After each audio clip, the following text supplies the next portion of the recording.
It's absolutely perfect. So, also, oops, I spelled that wrong. CRYPTID.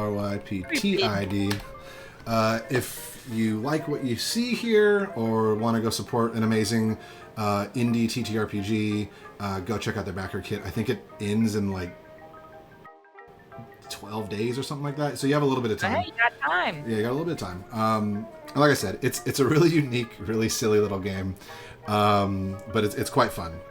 So I think I'm excited. I've never played it. Yeah, and to that note, actually, 29th. Thank you, Stag. To that note, I have only played this once, and I played it about a year ago, and it has changed rather drastically since then. So, Do you remember which role you played? I was the caller last time. Okay, I think you should be the host this time. Okay, I'll be the host this time. So, Okay. All that being said, though, is we might break the immersion a little bit and have to go read the rules as we play. So just get ready for that. But before we get started here, Mayana, there's a few things we have to do. So what we're going to need, and you should already have this, is we need a deck of cards. Do you have a deck of cards? This one specifically that I bought at Geeky Teas yesterday. Okay, so And it's got space on it. Leave your jokers in, and I'm going to need you. This is going to be sort of confusing, or sort of frustrating if you've shuffled your cards already. I separated them. I did the suits. Okay, so you need them separated by suits, and each of those individual suits can be shuffled. Oh boy. Okay. So basically, you'll have a stack of diamonds, a stack of hearts, a stack of clubs, a stack of spades. Those do not need to be in chronological order. Okay. In fact, I'm gonna shuffle them again right now. They should not be in chronological order. So you're gonna have 4 stacks of cards. Okay. When it's all said and they're and done. face down, I assume? Face down. Well, you can keep them face up because I can't see what you're doing right now. Oh, okay. And then you're going to be eventually... So I'll leave it up to you. When I did it, I drew them as I was talking to like sort of give myself a little bit of surprise. I'm not prepared. I'm not too prepared. So then, just so everyone at home knows, we have our cards separated into the suits. And we also have on our screens here, there's some tables that correspond. And this is what you'll get in the book if you back it. There are some tables. Oh, hi, Mask.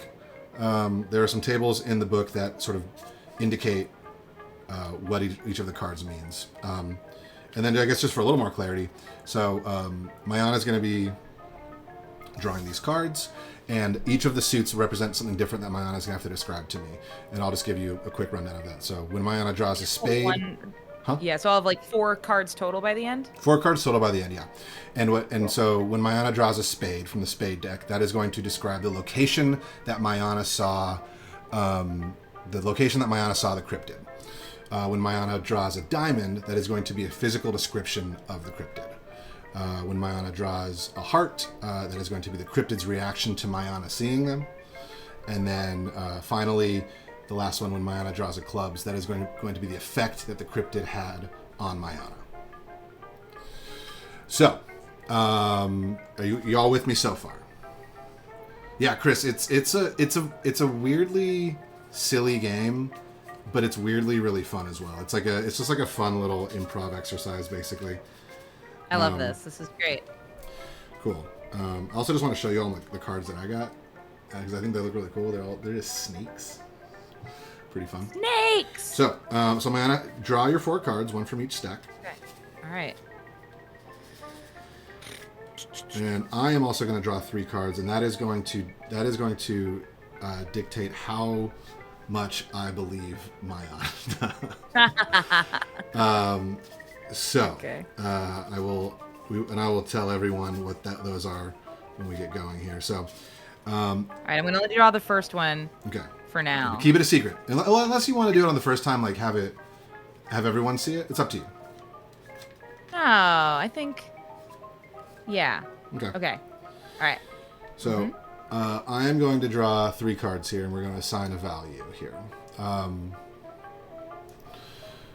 going to draw a club, or a spade, a diamond, and a club.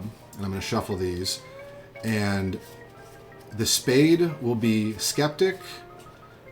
The diamond will be halfway believable.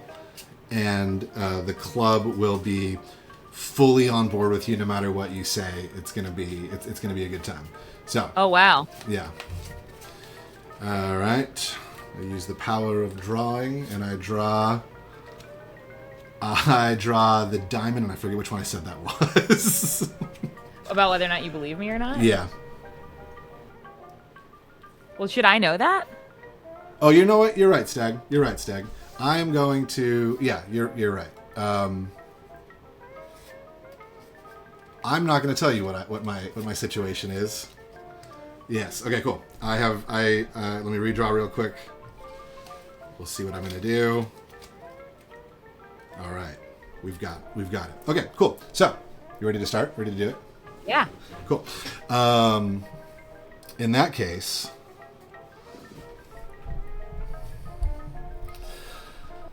Ooh. Hello, everybody, and welcome to Late Night Conversations with me, your host, Alcatraz Von Trapp. As everyone knows, what we do here on this show is we do a few things. We listen to the masses. We listen to the things that they see, they find, the weird, the strange, the wonderful, and we figure out what's real and what's not. So I appreciate all those listeners who just participated in our telephone drive. We raised about $15 to get Mrs. Vanderpump a new poodle. And boy, oh boy, it was not helpful. Anyway, enough about me and enough about the poodles who sometimes frequent this show. We have our first call. Beep, beep, beep, beep, beep. Caller, you're on the air with Alcatraz Von Trapp. Tell me about your night. Hi, yes. So this is going to sound, I don't know how it's going to sound, but basically I saw a cryptid. Oh, you want to know something funny? Know. We get a lot of that exact call here, every night, in fact. Yeah. So you know wow.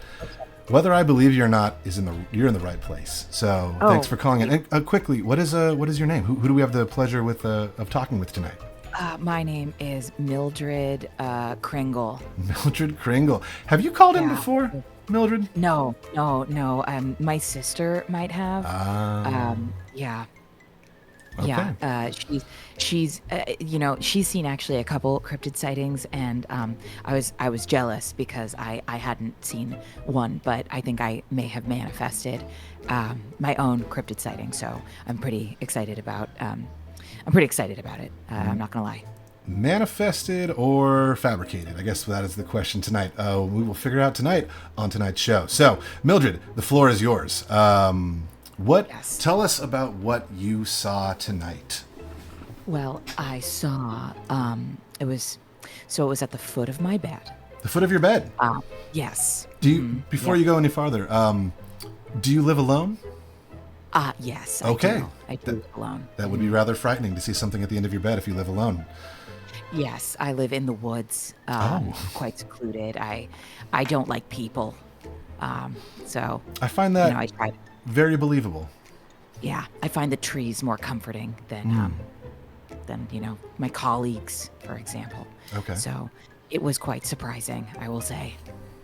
It was quite surprising. I mean, I too would be quite surprised if I lived alone and I woke up and saw something at the foot of my bed. But here's the really surprising thing. Okay. It looked like Steve Buscemi. I'm going to ask you one more time, Mildred. Do you live alone or do you happen to live with Steve Buscemi? I wish that I lived with Steve Buscemi, Okay. but I do not. At first I thought I was dreaming. I'd had that fantasy since I was a little girl, but okay, Mildred. No, it was not. It was real. I'm going to stop you here one more time, Mildred. You've said you've had this fantasy since you're a little girl. The fantasy of waking up. Ever since I saw What's Eating Gilbert Grape, I have just been such a fan. Okay. And yeah. Okay. I mean, hey, a game recognizes game, as the kids say nowadays, right? So maybe you saw something in Steve and Gilbert and What's Eating Gilbert Grape that you saw in yourself. He wasn't in that, Stag. I pulled a card and I wasn't right. So thank you, Stag, for calling me out. Actually, real quick, let me check the rule book here. Oh yeah, we're making this up. So in this world, he does. He was in What's Let Eating me see. Gilbert Now I Grape. have to double check if Steve Buscemi was in What's Eating Gilbert Grape. Mildred, we have some of our fact checkers working on this in the studio right now, actually, and it seems like you might be lying to us because our dear friend Stephen Buscemi was not in. Was Not in What's Eating Gilbert Grape. So, you want to take another stab at that and see what other movie he was in? Yeah, you know what? Let me just look up his film biography from the early '90s. Here we go. Here. No, you're good. Do. Oh, IMDb, you sweet summer child. Fargo. Fargo, yes. Fargo. I actually now I'm sharing in your embarrassment because I should have known that one. Actually, I'm really No. sorry about that. This was David speaking, not Alcatraz von Trapp. Anyway, Mildred, let me just I'm getting a message here from one of our other producers. Yeah, Fargo was the movie you were looking for. So in the game of weathered old, I mean that would make sense if you saw Steve Buscemi at the foot of your bed. It would. I feel like Steve Buscemi. No, it was a cryptid. Okay. Who looked like Steve Buscemi. Fair enough. Do you see my predicament here? Not quite yet, to be fully honest with you, Mildred. So maybe could you give us a little more information about this? Certainly. Stephen Buscemi-esque cryptid. Yes, of course. Well, you see, I needed to make sure I got the clubs in the right place. It was, it made me feel like fingers were clawing at my stomach from the inside, like that's the kind of unsettling sort of sensation you would feel if you saw a cryptid. That's how I knew it wasn't really Steve Buscemi. The look in his eyes that weren't quite Steve Buscemi's eyes, but kind of looked like Steve Buscemi. They sent this surge of fear and nausea through me. That's how I knew it wasn't Steve Buscemi, that I knew, in fact, it was a cryptid. And also a surge of fingers, it sounds like. Yes, that too. All right, just because, once again, I'm full of questions, Mildred. Just chock full of questions, brimming with questions, in fact. What kind of diet do you eat? Do you partake in, Mildred? Well, it's mostly whey protein, which I just found out recently has high percentages of lead. But that was a new development. The research just came out, I think, yesterday. So I will probably be changing to a different diet going forward. Fair enough, Mildred. Just to play devil's advocate here, any chance the solely whey protein diet might have been a factor in the fingers crawling inside of you feeling? Well, no, because I knew because when it realized I had seen it, it moved into a sort of defensive position and emitted a keening cry. Oh, can you? The audience would love to know, Mildred. What did the cry sound like? That's what it sounded like. I think the Discord cut you out there for a second, Mildred. What was that? That's what it said. Fair enough. Still didn't hear you, but you know what? That's fine. We're just gonna keep on keeping on because. You know what it sounded like? It sounded like this. Cry. Oh. That's what it sounded like. Mildred, I have a few concerns, Mildred. I'm listening. Yeah. Like I said, we get a lot of callers who call in with supposed cryptid sightings, Mildred. And I have to say,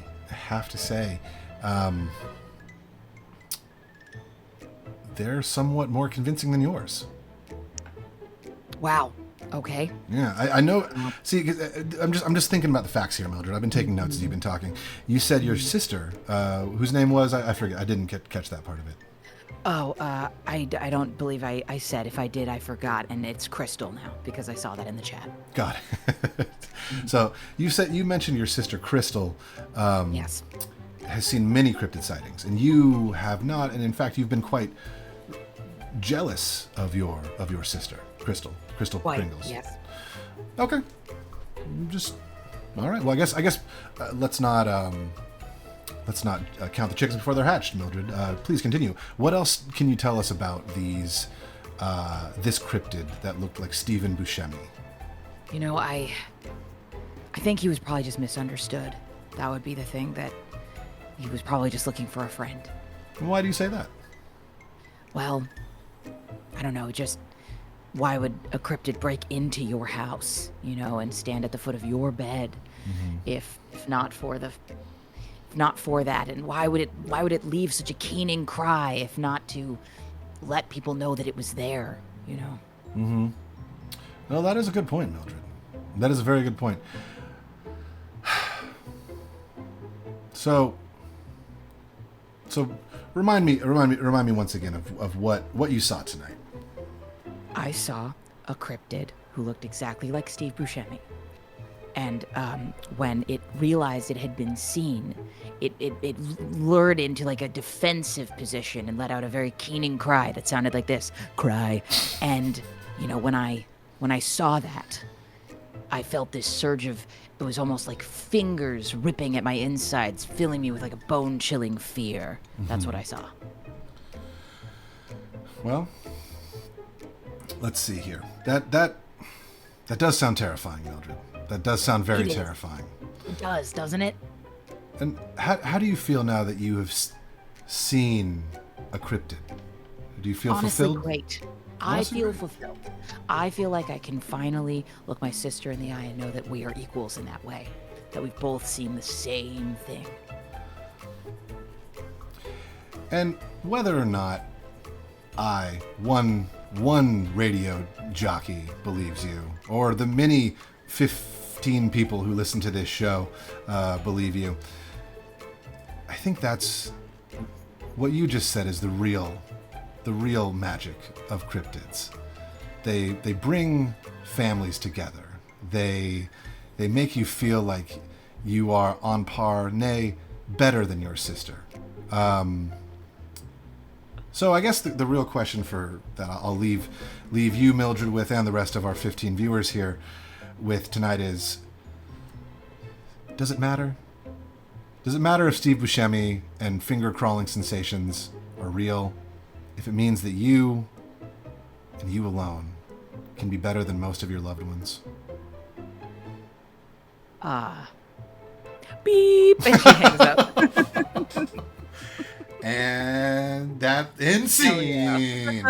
That's it. The one I pulled straight up said, replace the description with a famed character actor. That's so funny. I mean, hey, Steve Buscemi was a big pull. Very fun pull. Yeah, so that is the Cryptid Show. It's a really strange, fun little kind of like I don't know. It's just a fun game. I really enjoy it. Yeah. You want to swap roles? Yeah, let's swap roles and we'll try it again. Roles. I guess a question for you, Mayana, as the caller, because I feel like the caller actually kind of has a more difficult job. What did you think? I thought it was super fun. I think that it definitely it's a free space. Like, again, the prompts are really fun, but you got to fill in that middle part. And I think it's for people who really like radio show or podcast style kind of content. I think there's just a lot of fun spaces to play in within that as well. Yeah. And there's optional tables, it looks like, for the type of radio show that it is. Mm-hmm. So that's fun too. So yeah, I think we just kind of were winging it, and yeah, with once the game. If y'all support it and get the game, there's a lot more to it. We were just doing a very quick and dirty version of it. But there's a lot of fun stuff you can do with this game. So, yeah, I'm glad to hear you enjoyed it, because when I played this with Nick a while back, yeah, we just kind of got into this weird sort of space of well, actually, I will say when we played it before, there was no card to dictate whether or not the host believed you or not. Oh, so I drew one cool. I drew one that said I didn't believe you. I guess I think that was probably I figured pretty I got obvious. that I got. You really put a positive spin on it. Thanks. I mean, that's as a professional podcaster and radio DJ, you kind of have to. Yeah, and I, to be totally honest, I actually kind of feel like I liked it a little more when the radio DJ or when the show host was when they let the answers dictate how they felt. I think that was a little more how fun. believable the story sounded. Yeah. Ooh, I like that. Yeah. But overall, it's a very fun game. I'm sorry, I'm actually just stalling for time as I shuffle cards here. No, that's totally fine. I too am trying to. I'm like, okay, cool. So what do I draw as the host? So And what you're there's, like, supposed to do is you're supposed to draw 3 cards and then assign a value of does believe, does not believe, or like kind of neutral in the middle. Oh, I see. Okay. So you sort of assign and then you shuffle those 3 cards and you pull from. Oh, that's fun. So, Okay, cool. So you're not entirely sure what you. I like that. Yeah. Yeah. And so you count out ace through 6 from any suit and then shuffle these and then draw them for. There's like optional tables for what kind of radio host you are. Yeah. So that's really fun. I'm gonna do that too. Ace 4. I like this kind of stuff. I mean, we were just playing another story prompt based game last night, and they're just so much fun. They're so much I think fun. like it's so like. And I think you and I have talked about this a lot. Like, I'm very not into competitive games. Oh yeah. I don't like competing against my friends. I don't know why. It's just like not fun for me.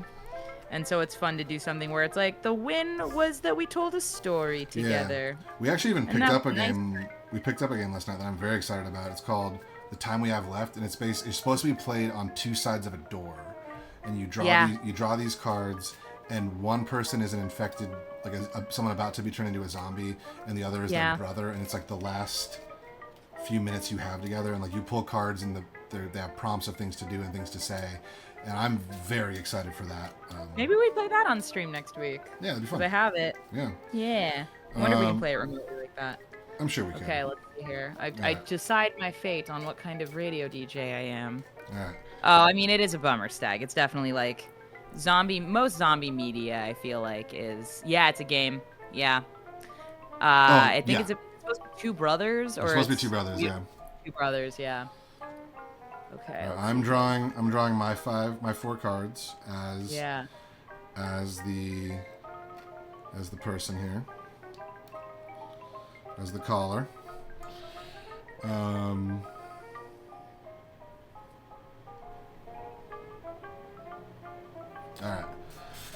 All right, and I'm ready. I need to draw some cards to see if I believe you. If you want. And then yeah, or you know what? I'll decide if I believe you or not. Yeah. All right. All right, you ready to jump in? Oh, I'm so ready. Welcome back to Truth Force, the only podcast that forces you to tell the truth by any means necessary. Is that your name? Is your name? Yeah, no, no, that's the tagline of the show. I am Alex Bones. No relation to my polarizing other brother who is currently being sued by people. And I just want to take a moment to tell everybody about our sponsor for the show, Brain Mattress, the only mattress that is scientifically proven to improve your brain's functioning capacity and protect you from the mind waves that attempt to make you believe things that are in fact not true. And we have our first caller here with some bold truths to tell here on Truth Force. Caller, what's your name? Why don't you tell the people a little bit about yourself? Howdy, this is Climp. Climp Jedson the Third. I just wanted to say I got one of them brain mattresses that you had on your show the other week, and let me tell you what, boy howdy, not after drinking Coca-Cola out on the ranch with my brother, and I didn't think a single thing when I slept. So I think it works. That is great. That is great, and that is what we want. And that is why Brain Force mattresses are the best mattresses, the only mattress you should buy for yourself, your kids, your parents, your parents-in-law. Yeah, all those people. So, Climp, sorry, and you said you're the Thord? The Thord, yeah. Okay, is that like the kind of middle ground between third and fourth? Well, see, when my dad's second wife's third son got into the succession, it bumped me from third to fourth. So I'm actually technically third and a half in succession for all of old Miner's Biscuit Ranch. So I'm the Thord. Clamp the Thord. Wow, incredible. And what bold, ironclad truths do you have to share today on our show, Climp? Claim. I just said sometimes I say my own name because I think it's fun. Okay. So yeah, as I was saying, Alex, and first of all, I just want to say you are doing Jesus Christ's work, and I am so proud of you for providing a space for everyone, to just find the truth and 100% and sleep on good mattresses. But the reason I was calling tonight is what I saw something. Have I told you about my neighbor, old Bethany Joe? No, I've never spoken to you before, Climp. Certainly not to give you copy in advance about how much you love Brain Force mattresses. I do love Brain Force mattresses. I am not familiar with your neighbor, Bethany Joe. I have never heard that name before. She definitely does not sound like a difficult woman. It also doesn't sound like someone I just made up 1 second ago. But anyway, okay. So as I was out one night, just doing what us biscuit ranchers do, making sure the biscuits came home to pasture at night. And I was out. It was about 2:00 in the morning. Me and my brother Jemothy, we were doing our classic brotherly bonding experience of drinking Diet Pepsi out on the ranch under a full moon. Before we bring the biscuits in to roost. And I swear to you, Alex, are you looking at me? I can't tell. This is an audio medium.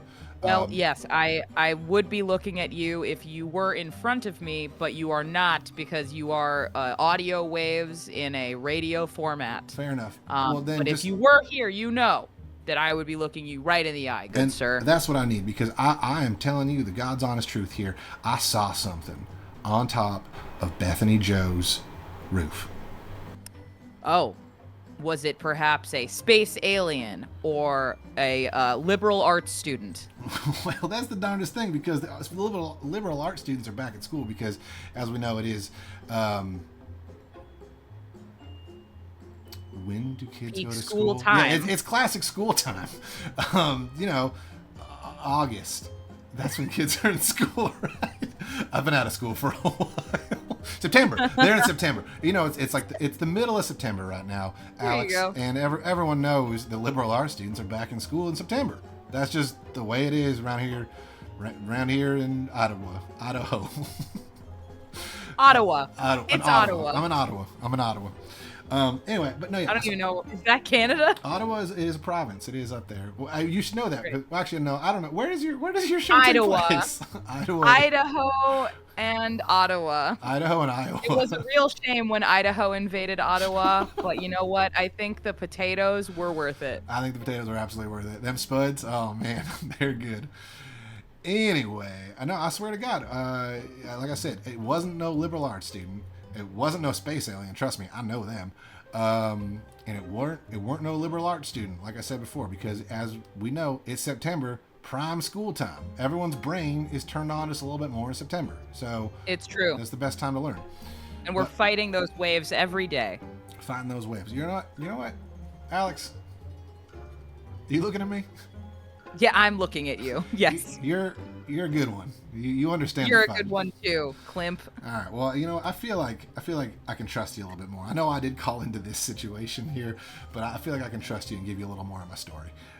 Please. So, like I said, tell your truth. Drinking Diet Pepsi on the fields, on the ranch, with my brother, whose name exists on the recording. Blimp. It was. Thank you for remembering. It was Blimp. Drinking Diet Pepsi out on the ranch after we bring the biscuits home to roost.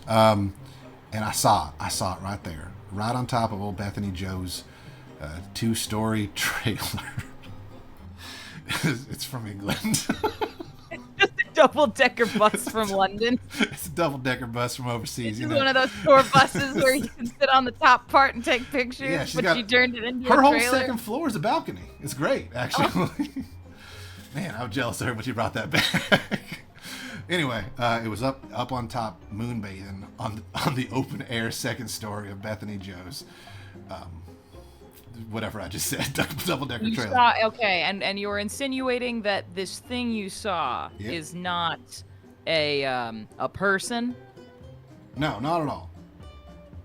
All right. Well, And- what was it? And I'll tell you why it wasn't a person here in a second. Because when I tell you what this thing looked like, oh, whoa, Nelly, you won't think it's a liberal art. You won't think it's a liberal arts student. Trust me. It in fact looked just like. Let me read this here real quick. You got this. You got this.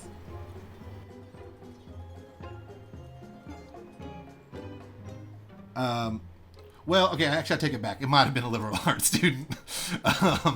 But see, what it was, though, what it truly was, it looked like there was a humanoid figure up on Bethany Joe's open-air double-decker trailer.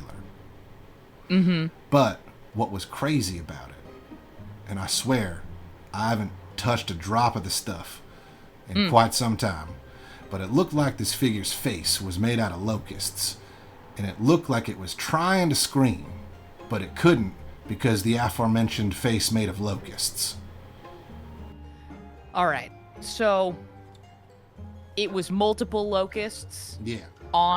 in the head area. Yeah, right, exactly, right in the head area. It's like you were there. Okay. And were they moving around? Yeah, moving around, scuttling around, eating, looked like whatever they could. Damn, it was Interesting. It was scary. It was just straight scary. You're a biscuit rancher, yes? Yeah. And are you does anybody in your sort of ranch area farm bees Oh no. or Wait, do you not know what biscuit ranchers do? No. We're bakers. Oh. Forgive me. My assumption was that there's a bunch of biscuits on a ranch. No, I That, see, Alex, hey Alex, are you looking at me? I'm looking at you. All right, I can see how you got there. Do you? Yeah, I mean, I'm a biscuit rancher. I know exactly what it is, and I understand all the associations and stigmas that go around biscuit ranching, and the frankly ignorance that most people have around my livelihood. And again, I can see how you got there. You know what, Alex, you there? I'm here. I'm looking right at you. Oh, that was my. How'd you know my next question? Are you the cryptid? Oh man, that's crazy. Are you looking at me? So, I understand how you got there, but Alex, I'm not, man. I get it. I understand. Believe it or not, I'm extremely self-aware.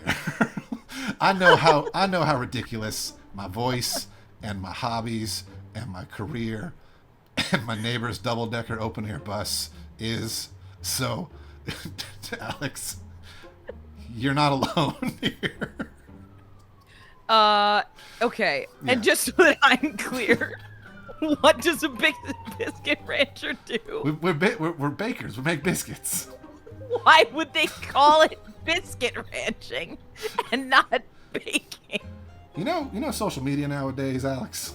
You gotta brand. I hate it. I You gotta hate it. brand I don't yourself. use it except to share posts about this show and my recent Rolex watch that I got that's completely unrelated to the success of Brain Force mattresses. But other than that, I hate social media and I don't trust it. I do too, but as they say, you gotta brand yourself. And biscuit bakers sounded way worse than biscuit ranchers.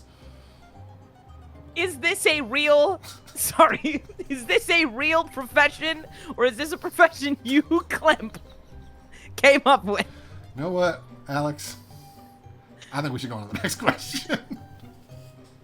I think it's next question time because it's real important actually to your original question of is biscuit ranching a real profession or is it something I, Clint, made up? If I tell you what happened next, it might actually clear a few things up for you.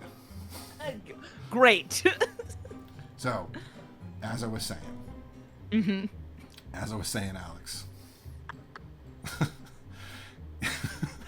I was coming in from the prairie with my brother. We were drinking Diet Pepsi, bringing the biscuits home to roost. See, this is where I got confused, Climp, because the way you describe the biscuits coming home to roost We were setting makes them- me think that the biscuits are like livestock. Oh, you know what? Alex, I see how you got confused there. Again, it's a branding thing. We were just taking the biscuits out of the oven, getting them ready for the next day, putting them on the trays. That's what we call, within brand for social media, taking the biscuits out to roost.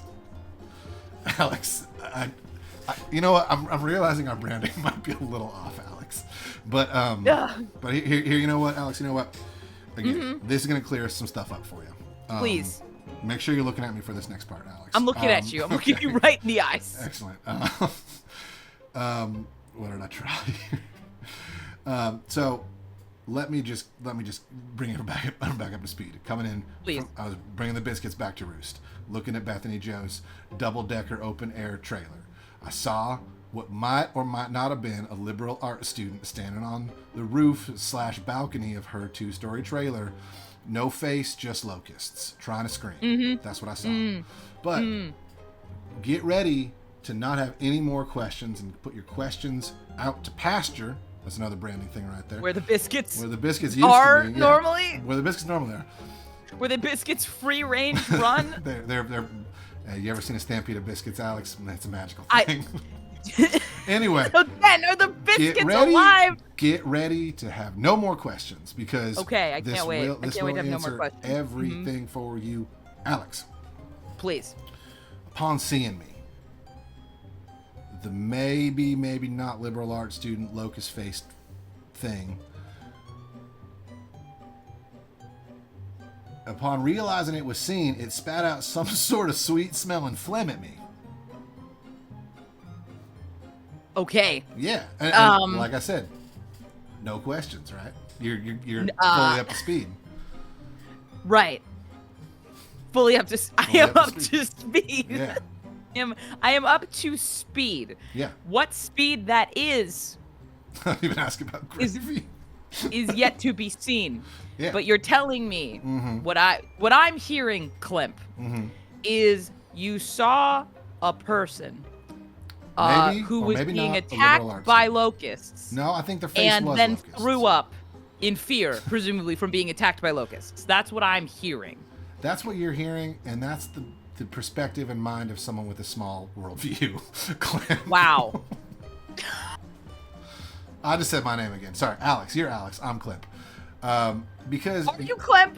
Is that Klimp. your name? I'm Klimp. Is that really your name? Klimp. Klimp. I really feel like you're not being straight with me, Klimp. How do you what? I feel like you're taking me for a biscuits come to roost ride. I mean, you're speaking my language right now, but that hurts, Alex. I bought one of your mattresses. I'm sorry. You have to understand that a lot of the things you've said, Klimp, don't make sense to me. And that makes me uncomfortable because I'm the one who isn't supposed to make sense, Klimp. You want to know what feels uncomfortable, Alex? What? Okay, I was waiting for you to answer that. Well, so after I looked at this would-be not liberal art student with, instead of a face, had a pile of locusts and was spitting out some sweet-smelling phlegm, I mean, I'm a little bit hurt, Alex. I'm a little bit hurt. You haven't once, amid all your accusations and all your science and fact-finding here, you haven't once asked me how I was feeling. I thought this show was about connecting with the human side of things. This isn't about feelings. This is about facts. Fair enough. Well, then the fact of the matter is, as soon as I saw that would-be not liberal art student with a locust for a face, spitting out sweet-smelling phlegm, that had the other thing that I said, the sweet-smelling phlegm, as soon as I saw it, I had a feeling. Oh. And not like that song in that movie about those people who defended the galaxy. Across the universe? No, Guardians of the Galaxy 1. This feeling was not... If you knew the name of the movie, why did you make it seem like you didn't? Branding, Alex. Branding. Anyway, this feeling was not deep inside of me. It was a surface level feeling upon my face. It felt like some unseen creature with 6 fingers on its hand was cupping my face. That's the way it made me feel. And you know what, Alex? Maybe if you had asked some more hard-hitting, deep-diving questions, you would have found that out. Wow. You know what, Clemp? Yes, Alex. Actually, you know what, Alex? Don't look at me. Look away. I'm not looking at you. Thank you. I'm not looking at you, Clemp. Because if I was looking at you, I would shake you, Clemp. I would shake you so hard because none of the words that are coming out of your face are making any sense. They're not making any sense, Clemp, from the minute that you called into this show. Everything you said sounds insane. And I'm the one who knows what sounds insane. Because you know what? Brain Force mattresses are just regular mattresses, Clemp. There's nothing powerful or unique about them at all. They're just made in Taiwan. That's just where they are. And I ship them around the world for some reason because it makes me rich, Clemp. Alex? And when I get calls, Clemp, when I get calls, it's not about whatever the hell it is you're talking about. It's about stuff like someone moved in next door and it makes me uncomfortable and I don't know why and I tell them to be afraid. That's what it's about, Clemp. When people call in, they talk about how they're afraid that when their kid goes off to college, they're gonna come back with ideas. That's what I talk about on this show, Clemp. Those are the truths that I'm trying to crack. And you're coming on here talking about biscuit ranching and moonlit double-decker buses and people whose heads are covered in locusts. And you know what? You know what I think, Clemp? What do you think, Alex? I think this is the real. I think this is the real thing that we should be investigating. This is the things I've been doing. Not serious. Not serious enough, Clemp. These, the things you're talking about, the things you've seen. This is what it's about, Clemp. Clemp, do you want a job? As a matter of fact, Alex, I sure as shit do. Hell yeah. Are you looking at me? I'm looking at you, Alex. Because I'm looking at you. We're looking at each other. And We're looking at each other.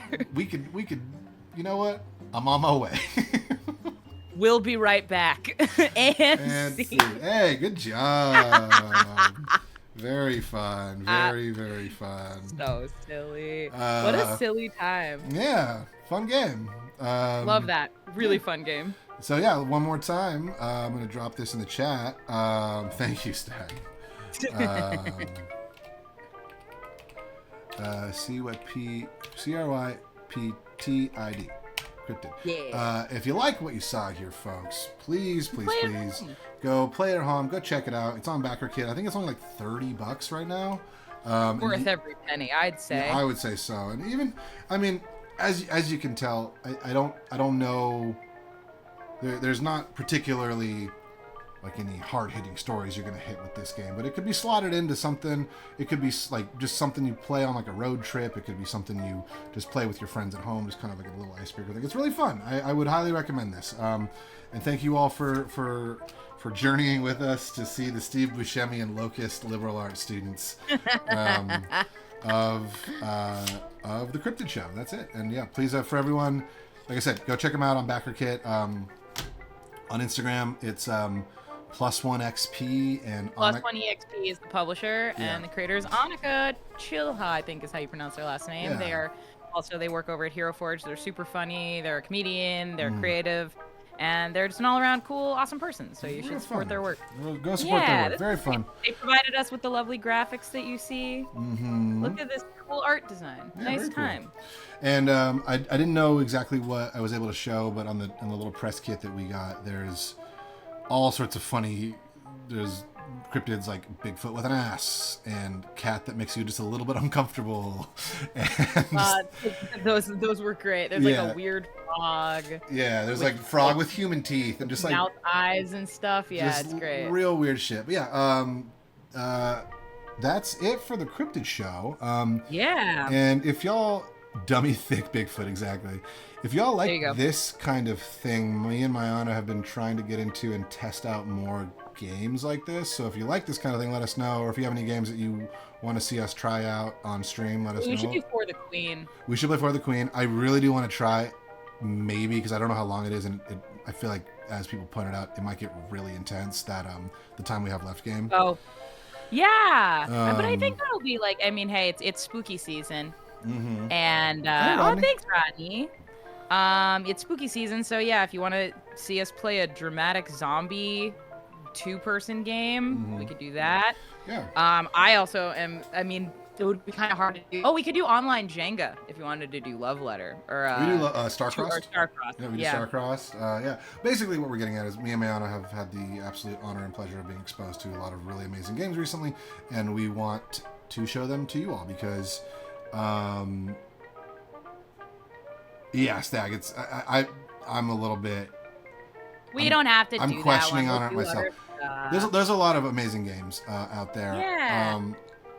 But yeah, so I guess if y'all like this, we'll try to do some more of this. I don't know if it'll be every week because it does take a little bit to find the game, learn the game, get everything set up for it. Yeah, but yeah, if anyone has any games that they really like or games that they've made, I know our friend Jess the Human makes a lot of 1-page or 2-person games. I'd love to do more of this, and I know the rest of the StoryQuest crew are very excited about this kind of thing too. So we might be able to entice a few other folks on here for more. Just sort of fun, goofy, dramatic, silly games, whatever. And also, we'll probably play this again. I think I don't know what it is about this game. God, yeah, It's so fun. It's just like Yeah. just like what the hell